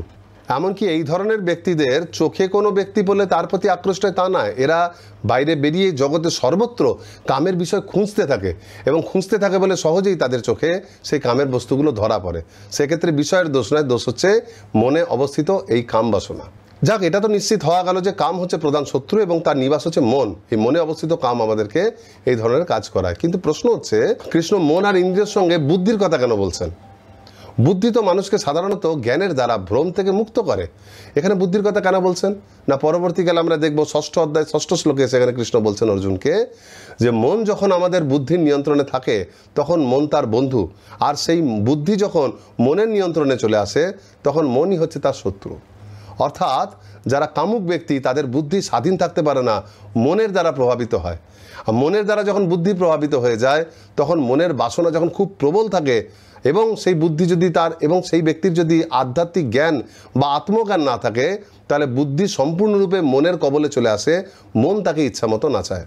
যেহেতু তখন তার কোনো বিবেক বুদ্ধি থাকে না, কোনো আত্মজ্ঞান থাকে না, তাই মনকে কাম থেকে মুক্ত করার পরিবর্তে বুদ্ধি কাম চরিতার্থ করার জন্য মনকে সাহায্য করতে থাকে, বা মন এক কথায় বলতে গেলে বুদ্ধিকে কাজে লাগিয়ে কাম উপভোগ করার নতুন নতুন পদ্ধতি বা নতুন নতুন উপায় খুঁজতে থাকে। বুদ্ধি সেই কাজটা করেই মনে করে আমি দারুণ একটা কাজ করছি। যেমন ধরুন বর্তমানে উন্নত প্রযুক্তিবিদ্যার যে যত আবিষ্কার, বিজ্ঞানের যত রকমের তাদের ব্যবহার, এগুলো কোনো মূর্খ লোকের কাজকর্ম নয়। যথেষ্ট বুদ্ধির প্রয়োজন এই ধরনের আবিষ্কার করার জন্য আর সেইগুলিকে ব্যবহারও করার জন্য। কিন্তু এত উন্নত বুদ্ধিমান মানুষ এই সমস্ত কিছুর ব্যবহার কিসের উদ্দেশ্যে করে না? দৈহিক সুখ আমরা কত ভালোভাবে কত বেশিভাবে আমরা ভোগ করতে পারি, কেবলমাত্র সেই কাজেই সেই বুদ্ধিকে ব্যবহার করছে। তাহলে এইভাবে আত্মজ্ঞানের পরিবর্তে বুদ্ধি কেবলমাত্র মনের দাস, বা এক কথায় বলতে গেলে মনে যেহেতু কামের নিবাস, তাই এত উন্নত বুদ্ধিও কেবলমাত্র কামের দাস রূপে কাজ করছে, আত্মার কোনো উন্নতি করতে পারছে না। সেই জন্য প্রাথমিক স্তরে, সাধক স্তরে যখন আমরা কৃষ্ণ ভাবনায় প্রথমভাবে যুক্ত হই তখন নিজের বুদ্ধির উপর খুব বেশি ভরসা করা অনুচিত। অনেক ভক্ত মনে করেন যে কৃষ্ণ বুদ্ধিকে গুরুত্ব দিতে বলছে, আমি বুদ্ধির উপর গুরুত্ব দিয়ে নিজের ভক্তি জীবন অনুশীলন করব। কিন্তু বুঝতে হবে তখনও পর্যন্ত আমার হৃদয়ে পরিপূর্ণ কাম রয়েছে। সুতরাং আমি যে বুদ্ধিটাকে মনে করছি কৃষ্ণ ভাবনার অনুকূল, আসলে সেই বুদ্ধি আমাকে কোনো না কোনোভাবে কামের দ্বারা, হয়তো সরাসরি সেই রকম রাজসিক কাম না হলেও ভক্তি জীবনে যে কাম বাসনা ভোগ করার যে একটা প্রবণতা থাকে সেই দিকে আমার বুদ্ধি আমাকে ঠেলে নিয়ে যাচ্ছে। সেই জন্য নিজের বুদ্ধির উপর আমাদের ভরসা করা উচিত নয়, কারণ সেই বুদ্ধি অলরেডি মনের দ্বারা কামের দ্বারা হাইজ্যাক, সেগুলি অপহৃত হয়ে আছে, সে তার কথাতেই নাচবে। সেজন্য আমাদের উচিত চিন্ময় বুদ্ধির উপর নির্ভরশীল হওয়া, যেটা পাওয়া যায় গুরুর মাধ্যমে, শাস্ত্রের মাধ্যমে, সাধু বা বৈষ্ণবের মাধ্যমে। এই বুদ্ধি আমাদের প্রাথমিকভাবে ব্যবহার করা উচিত। নিজের কামের দ্বারা কামের দাস যে বুদ্ধি, সেই বুদ্ধিকে প্রথমেই আমাদের পুরোপুরি ভরসা করা উচিত নয়।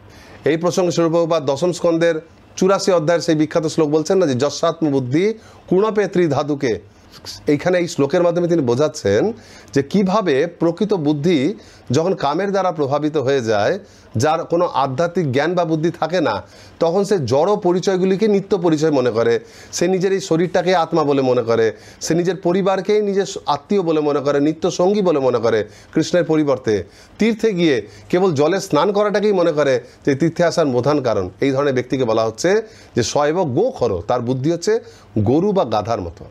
অনেক সময় এই প্রসঙ্গে ভক্তরা প্রশ্ন করে যে গরু হচ্ছে পবিত্র প্রাণী, গো মাতা পূজনীয়া, তাকে প্রতিদিন পূজা করি, কৃষ্ণ গো ব্রাহ্মণ্য হিতায়চ, যিনি আমাদের কাছে দেবী, সবচাইতে উন্নত মা, তো তাকে আমরা এরকম নিন্দাসূচক ব্যবহার কেন করেছি? এখানে তো গো বলতে আমরা খারাপ বোঝাচ্ছি, তা গো হওয়া কী করে খারাপ হতে পারে?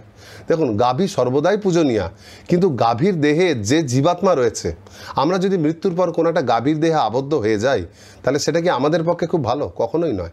আমরা মনুষ্য দেহের মধ্যে যেভাবে আত্মজ্ঞান লাভ করতে পারি, গাভীর শরীরে কখনো সেই আত্মজ্ঞান লাভ করতে পারি না।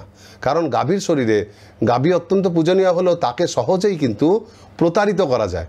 সাধারণ মানুষ, প্রবঞ্চক, বদমাইশ, তারা সবসময় গাভীকে প্রতারিত করে, তার বৎস দেখিয়ে তার দুধ চুরি করে, প্রত্যেক বৎসর তার বৎসগুলিকে বিক্রি করে দেয়। সে বুঝতে পারে না, বুঝে শুনেও তার বাৎসল্য সেই মানুষের প্রতি থাকে। যখন সে দুধ কমে যায়, তার দুধ দিতে অক্ষম হয়, তখন তাকে বিক্রি করে দেয় কসাইয়ের কাছে। এবং সেই গাভী কিন্তু পূর্ণ বিশ্বাস রেখে সেই কসাইকেই তার রক্ষক মনে করে, তার সঙ্গে সঙ্গে বিনা প্রতিবাদে গমন করে, যতক্ষণ না পর্যন্ত তাকে হত্যা হয়ে যাচ্ছে। হত্যার মুহূর্তে সে বুঝতে পারে যে আমি যাকে বিশ্বাস করেছিলাম সে আমার সঙ্গে প্রতারণা করলো। তো সেই জন্য গাভী সবসময় প্রতারিত হয়, তাকে সরল দেখে মানুষ তাকে সবসময় ঠকায়।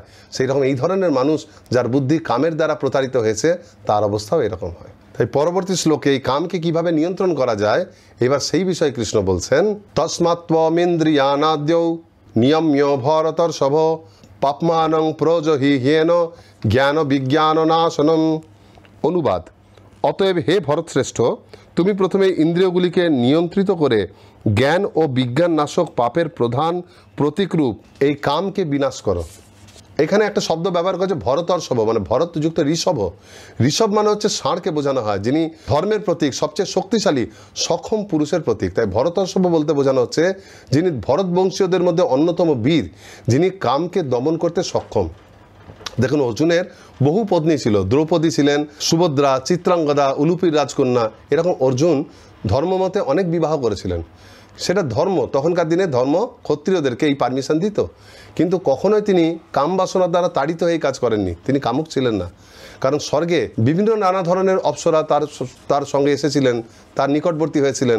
তাদের মধ্যে সবচেয়ে সুন্দরী যে উর্বশী, যিনি সাক্ষাৎ নরনারায়ণের থেকে যার উৎপত্তি, সেই উর্বশী যখন অর্জুনকে প্রাপ্ত হতে চেয়েছিলেন, তিনি কিন্তু ধর্মের বিরুদ্ধে বলে তাকে প্রত্যাখ্যান করেছিলেন, এমনকি তার কাছ থেকে অভিশাপও গ্রহণ করেছিলেন। সুতরাং অর্জুন কামুক ছিলেন না। সেই জন্য কৃষ্ণ তাকে বোঝাচ্ছেন যে তুমি চাইলে পরে কিন্তু সহজেই এই কামকে জয় করতে পারবে।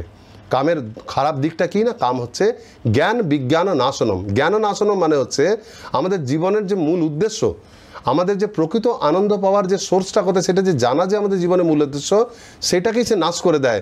এবং কাম যে আমাদের প্রধান শত্রু, সেই কামের প্রতি আমাদের একটা অনুকূল চিন্তাভাবনা গড়ে তোলে। কাম আমাদের মূল জ্ঞানকে নাশ করে আমাদের মধ্যে এমন একটা জ্ঞান জাগায়, মিথ্যা জ্ঞান, যার দ্বারা কামকে আমাদের প্রধান বন্ধু বা প্রধান আমাদের প্রয়োজনীয় বস্তু বলে মনে হয়। আর বিজ্ঞান নাশনম বলতে বোঝাচ্ছে এই জ্ঞানের বাস্তবিক প্রয়োগ, অর্থাৎ পরমেশ্বর ভগবানের সঙ্গে জীবের যে বিশেষ সম্পর্ক, সেটাও কাম আমাদেরকে ভুলিয়ে দেয়। সেই জন্য শিল প্রভুপাদ বলছেন যে তাৎপর্য যে জীবনের শুরু থেকে এই জন্য আমাদের শিশু অবস্থা থেকে আমাদের কৃষ্ণ ভাবনা গড়ে তোলা উচিত। ছোটোবেলা থেকে স্বাভাবিকভাবে যখন আমাদের ইন্দ্রিয়গুলি কার্যকরী হতে শুরু করে, সেগুলি যদি কৃষ্ণ সেবায় নিযুক্ত করে রাখা হয়, তাহলে ইন্দ্রিয়গুলো নিয়ন্ত্রণে থাকে, আর তখন আর আমাদের কৃষ্ণ প্রেম পুরোপুরি কামে পর্যবসিত হতে পারে না। কিন্তু দুঃখের ব্যাপার, এই বর্তমান কলিযুগে সেই সুযোগ খুব কম লোকই পান। তাহলে যারা সেইটা পাননি, দীর্ঘকাল কামের দ্বারা প্রভাবিত হওয়ার পর পরবর্তীকালে ভক্ত হয়েছেন, কৃষ্ণ ভাবনায় যুক্ত হয়েছেন, প্রভুপাদ বলছেন চিন্তার কিছু নাই, দেরি করে যিনি কৃষ্ণ ভাবনায় যুক্ত হয়েছেন সেই সময় থেকে যদি সে কৃষ্ণ ভাবনায় পুরোপুরি যোগদান করে, তাহলেও তার ইন্দ্রিয়গুলিকে সে কৃষ্ণ সেবায় যুক্ত করে কামের প্রভাব থেকে মুক্ত রাখতে পারে, অথবা তার চিন্তা ভাবনা যত নিচে নেমে গেছে সেইখান থেকেও তাকে কিন্তু ক্রমশ উপরের দিকে উন্নীত করতে পারে। এই পরবর্তী শ্লোকে কৃষ্ণ এই প্রসঙ্গে আরও বলছেন, 42 সংখ্যক শ্লোকে সেখানে কৃষ্ণ বলছেন, ইন্দ্রিয়ানি পরান্যাহুর ইন্দ্রিয়েভ্যো পরং মনসস্তু পরা বুদ্ধির ইয়ো বুদ্ধে পরতস্তু স। অনুবাদ: স্থূল জড় পদার্থ থেকে ইন্দ্রিয়গুলি শ্রেষ্ঠ, ইন্দ্রিয়গুলি থেকে মন শ্রেষ্ঠ, মন থেকে বুদ্ধি শ্রেষ্ঠ, আর তিনি অর্থাৎ আত্মা সেই বুদ্ধি থেকেও শ্রেষ্ঠ। এইখানে কতগুলো স্তরের কথা বলা হচ্ছে। এই বদ্ধ জীব যখন দেহে আবদ্ধ থাকে, বদ্ধাবস্থা এই শরীরের মধ্যে সর্বোচ্চ পর্যায় থেকে আত্মা, আত্মার নিম্ন পর্যায় হচ্ছে বুদ্ধি, বুদ্ধি থেকে নিচে হচ্ছে মন, আর মনের থেকে নিচে হচ্ছে ইন্দ্রিয়। অর্থাৎ ইন্দ্রিয় থেকে আত্মা পর্যন্ত হচ্ছে এই বদ্ধ শরীরে এক একজনের অবস্থা এক একটা পদ। আর এই আত্মারও ঊর্ধ্বে রয়েছে, শ্রীল প্রভুপাদ যোগ করছেন পরমাত্মা, আর ইন্দ্রিয়েরও নিম্নে রয়েছে ইন্দ্রিয়ের ভোগ্য বিষয়গুলি। সাধারণত বিষয়গুলি একাকী কোনো কিছু করতে পারে না, একমাত্র ইন্দ্রিয়গুলি যখন তাদেরকে উপভোগ করে, ইন্দ্রিয় যখন বিষয়ের সংস্পর্শে আসে, তখনই সেইগুলির গুরুত্ব বোঝা যায় বা তারা তাদের প্রভাব দেখায়। সেই জন্য ইন্দ্রিয়ের বিষয়ের থেকেও ঊর্ধ্বে হচ্ছে ইন্দ্রিয়। কিন্তু মনের অবস্থান ইন্দ্রিয়েরও ঊর্ধ্বে, কারণ মন যখন সক্রিয় হয় তখন সেটা যতক্ষণ ইন্দ্রিয়ের বেগ আর মনের বেগ একদিকে চলে ততক্ষণই ইন্দ্রিয়গুলি কার্যকরী থাকে। কিন্তু মন যদি ইন্দ্রিয়ের বিপরীত দিকের কোনো ইচ্ছা করে তাহলে ইন্দ্রিয়গুলি পরাজিত হয়ে যায়। যেমন কখনো যদি কোনো মনের যদি ইন্দ্রিয়গুলির ইচ্ছা হয়, যদি চোখ কিছু দর্শন করতে চায়, বা জিভ কিছু পছন্দের আহার গ্রহণ করতে চায়, কান কোনো পছন্দের সঙ্গীত শুনতে চায়, কিন্তু সেই সময় যদি সেই ব্যক্তির কোনো কারণে মন খারাপ হয়ে যায়, তাহলে পছন্দের খাবারও তার মুখ রুচিকর বলে মনে হয় না, কিছু শুনতে ইচ্ছা করে না, তার মনটা খারাপ হয়ে গেছে। আবার অনেক সময় দেখা যায় ইন্দ্রিয়গুলো হাঁপিয়ে গেছে, সেই ব্যক্তি ঘুমিয়ে পড়ছে, কিন্তু মন তখনও সক্রিয়, মন অনেক কিছু উপভোগ করতে চাইছে, তখন ঘুমন্ত অবস্থাতেও মানুষ স্বপ্নের মধ্যে উপভোগ করতে থাকে। এইভাবে মনের পজিশন ইন্দ্রিয়গুলি থেকে উপরে, অ্যাকচুয়ালি মনই সমস্ত ইন্দ্রিয়গুলিকে নিজের ইচ্ছা মতো চালিত করে। অনেক সময় ইন্দ্রিয়ের কথায় মন সেই ইন্দ্রিয়ের কথা শুনে নেয় এবং সেই ইন্দ্রিয়ের দ্বারা সে উপভোগ করে থাকে, কিন্তু মনের প্রভাব তাদের উপরে। কিন্তু মনের উপরে হচ্ছে বুদ্ধি, কারণ বুদ্ধি ইচ্ছা মতো মনের ইচ্ছাকে গ্রহণ করতে পারে, বর্জন করতে পারে। সে চাইলে মনের ইচ্ছাকে অ্যাকসেপ্ট করে তাকে করতে দিতে পারে, চাইলে কিন্তু বুদ্ধি তাকে রিজেক্টও করতে পারে। মন অনেক সময় অনেক কিছু চায়, যেমন অফিসে কোনো কারণে যদি আমাদের মালিক বা বস কোনো অকারণে যদি আমাদের উপর খারাপ কথা বলে, কটু কথা বলে, তখন মনের ইচ্ছা হয় তাকে একটা পাল্টা জবাব দিয়ে চুপ করে দিতে, কিন্তু বুদ্ধি বোঝায় যে এখন পাল্টা জবাব দিলে আমার চাকরিটাই চলে যাবে, ফলে বাধ্য হয়ে তার সেই কথাটা আমাদেরকে শুনতে হয়।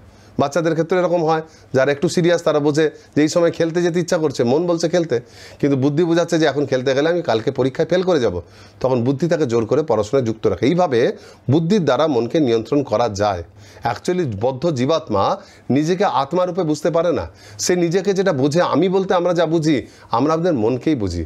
সেই জন্য আমরা যদি বুদ্ধিকে প্রকৃত আত্মতত্ত্ব জ্ঞান প্রদান করি, আমাদের বুদ্ধি যদি চিন্ময় বুদ্ধি লাভ করে, আত্মতত্ত্ব জ্ঞান লাভ করে, তখন বুদ্ধি বুঝতে পারে যে আমার প্রকৃত স্বরূপ হচ্ছে আত্মা। যদিও সেই সময় সে সেটা উপলব্ধি করতে পারছে না, কিন্তু বুঝতে তো পারে এবং বোঝে বলে আত্মার কাজ অর্থাৎ কৃষ্ণ সেবাতে সে মনকে আর ইন্দ্রিয়গুলিকে যুক্ত করে দেয়। ফলে মন এবং ইন্দ্রিয় কৃষ্ণ সেবায় যুক্ত হয়ে কিছুটা সন্তুষ্ট হয়, ফলে তাদের বেগ কন্ট্রোল হয়ে যায়। এখন সমস্যা হচ্ছে ইন্দ্রিয়গুলি স্বাভাবিক অবস্থায় বিষয়ের প্রতি আসক্ত থাকে, স্বাভাবিকভাবে সে আসক্ত, তাকে আসক্ত করতে হয় না। বুদ্ধির লাগাম একটু ঢিলা হলেই সেই ইন্দ্রিয়গুলি আবার বাঁধ ভেঙে সে বিষয়ের দিকে ধাবিত হয়। তাহলে এর উপায় কি? সেই জন্য কৃষ্ণ এবার এই কর্মযোগের অন্তিম শ্লোকে 43 সংখ্যক শ্লোকে কৃষ্ণ বলছেন, এবং বুদ্ধে পরা বুদ্ধা সংস্তভ্যমাত্মনাত্মনা জহি শত্রু মহাবাহ কামরূপ দুরাসদম। অনুবাদ: হে মহাবীর অর্জুন, এইভাবে নিজেকে জড় ইন্দ্রিয়, মন এবং বুদ্ধির অতীত জেনে নিশ্চয়াত্মিকা বুদ্ধির দ্বারা মনকে স্থির করো এবং চিন্ময় শক্তির দ্বারা কামরূপ দুর্জয় শত্রুকে জয় করো। একজন জড় বিষয়াসক্ত ব্যক্তি সে নিজেকে আত্মা বলে উপলব্ধি করতে পারে না, সে নিজেকে মন বলেই ভাবে, সে মনকে আত্মা ভাবে, ফলে মনের ইচ্ছাগুলোকে আত্মা এটা চাইছে, আত্মা সেটা চাইছে, এরকম ভাবতে শুরু করে। কিন্তু তার প্রকৃত পরিচয় হচ্ছে সে আত্মা। কিন্তু একবারে যে নিজেকে আমরা যারা নিজেকে মন বলে ভাবছি, নিজেকে আত্মা বলে উপলব্ধি করতে পারি না, অসম্ভব। সেই জন্য তাকে প্রথমে এটা উপলব্ধি করতে হয় আমি মনের থেকে উপরে কিছু, ফলে সে বুদ্ধিকে তখন আত্মা বলে মনে করে। কিন্তু বুদ্ধিকে আত্মা বলে মনে করার সুবিধাটা হচ্ছে এই বুদ্ধিকে আত্মজ্ঞান দেওয়া যায়, শাস্ত্রের মাধ্যমে, গীতা ভাগবতের মাধ্যমে আত্মার স্বরূপ সম্বন্ধে জানানো যায়।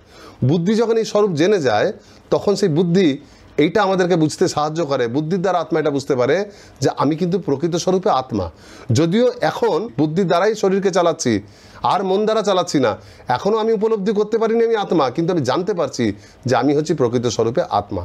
এইভাবে বুদ্ধির দ্বারা আমরা মনকে নিয়ন্ত্রণ করতে পারি। আর এই বুদ্ধি যখন আত্মজ্ঞান লাভ করে তখনই সে নিশ্চয়াত্মিকা বুদ্ধি হয়। আমরা একটু আগেই বললাম প্রাথমিক অবস্থায় আমাদের বুদ্ধি কামের দাস, সুতরাং সেই বুদ্ধির দ্বারা আমরা কখনোই কামকে প্রতিহত করতে পারবো না, বরং সে কামকে সাহায্য করবে। সেই জন্য কৃষ্ণ বলছেন যে ইন্দ্রিয়, মন এবং এই সাধারণ বুদ্ধির ঊর্ধ্বে গিয়ে যে নিশ্চয়াত্মিকা বুদ্ধি, সাধু গুরু শাস্ত্র থেকে প্রাপ্ত যে বুদ্ধি, সেই বুদ্ধির দ্বারা নিজেকে আত্মারূপে অন্তত জানা উচিত এবং সেই অনুসারে আমাদের কাজ করা উচিত। এখন লক্ষণীয় ব্যাপার হচ্ছে, এর পূর্বেই কিন্তু কৃষ্ণ বলে দিয়েছেন যে ইন্দ্রিয়ের মাধ্যমে মন কিন্তু কামকে উপভোগ করে, সুতরাং ইন্দ্রিয় নিয়ন্ত্রণের মাধ্যমে কামকে প্রশমিত করা যায়। প্রভুপাদ তাৎপর্য বলেছেন আগের শ্লোকে ইন্দ্রিয় নিয়ন্ত্রণই আসল, কিন্তু এখানে কৃষ্ণ পরের শ্লোকে আবার বলছেন এই একই কথা যে ইন্দ্রিয় থেকে নিজেকে দূরে ভাবতে হবে। কেন বলছেন? এর কারণ হচ্ছে যৌগিক ক্রিয়া বা তথাকথিত ধ্যানের দ্বারা অনেকে নিজের ইন্দ্রিয়ের নিষ্ক্রিয়তা চাইতে পারে। অনেকের মনে হতে পারে যে ভগবান বলছেন ইন্দ্রিয়গুলোকে নিয়ন্ত্রণটাই বড় কথা, সুতরাং আমি যোগের দ্বারা, ধ্যানের দ্বারা সাময়িকভাবে ইন্দ্রিয়গুলোকে নিষ্ক্রিয় করে দেবো। কিন্তু এইভাবে ইন্দ্রিয় নিষ্ক্রিয় করলেও কামের কখনো সরাসরি সমাধান বা সরাসরি তার অপসারণ সম্ভব নয়। সেই জন্য পরবর্তীকালে একসময় সেই মন সেই বিষয়ের দিকে ধাবিত হয়, সেই নিষ্ক্রিয় ইন্দ্রিয়গুলিকে আবার সক্রিয় করে ফেলে। সেই জন্য শুধু ইন্দ্রিয় থেকে নিজেকে পৃথক বললে বুঝলে হবে না। ইন্দ্রিয়গুলিকে যেমন মন দ্বারা নিয়ন্ত্রণ করছে মনকে বুদ্ধি, সেই বুদ্ধিকেও নিশ্চয়াত্মিকা বুদ্ধির দ্বারা নিয়ন্ত্রণ করে আত্মার কাজে তাকে লাগাতে হবে। অর্থাৎ সাধু গুরু এবং শাস্ত্র বাক্য অনুসারে বুদ্ধি দিয়ে নিজের স্বরূপ উপলব্ধি করতে হবে এবং সেই অনুসারে মনের বেগে সাড়া না দিয়ে মনকে কৃষ্ণ সেবায় যুক্ত করতে হবে। যেমন যেমন আমরা কৃষ্ণ সেবায় তাকে যুক্ত করব তেমন তেমন ইন্দ্রিয়গুলো শান্ত থাকবে আর ক্রমশ মনে কাম বাস করলেও সেই কাম নিষ্ক্রিয় থাকবে। পরবর্তীকালে একসময় সে আবার কাম থেকে প্রেমে বিপরীত দিকে পর্যবসিত হতে পারে যখন সে রজগুণ থেকে মুক্ত হবে। তো যাই হোক, এইভাবে আমাদের যে উন্নতির কথা কৃষ্ণ বলছেন, কর্মযোগের সফলতা পেতে গেলে তার যে প্রধান শত্রু যে কাম, সেই প্রধান শত্রুকে সরাতে গেলে আমাদের বুদ্ধির আশ্রয় নিতে হবে, নিশ্চয়াত্মিকা বুদ্ধি, যারই অপর নাম হচ্ছে বুদ্ধি যোগ। সেই জন্য এই অধ্যায়ের শেষে এসে কিন্তু কৃষ্ণ আবার বুদ্ধিরই জয়গান করেছেন। সকাম কর্মের স্তর থেকে জীবাত্মাকে, যে বুদ্ধির দ্বারা একজন জীবাত্মা সকাম কর্মের স্তর থেকে নিষ্কাম কর্মের স্তরে উন্নীত হতে পারে, সেই বুদ্ধির কথা এসছে বলে এইবার কৃষ্ণ পরবর্তী অধ্যায়ে এই জ্ঞানের কথা বা জ্ঞানের সম্বন্ধে আরও বিশেষভাবে তার পরিচয় দেবেন। তো সেইগুলি আমরা জ্ঞান যোগে চতুর্থ অধ্যায়ে পরবর্তী পাঠ থেকে আমরা আলোচনা করব। হরে কৃষ্ণ।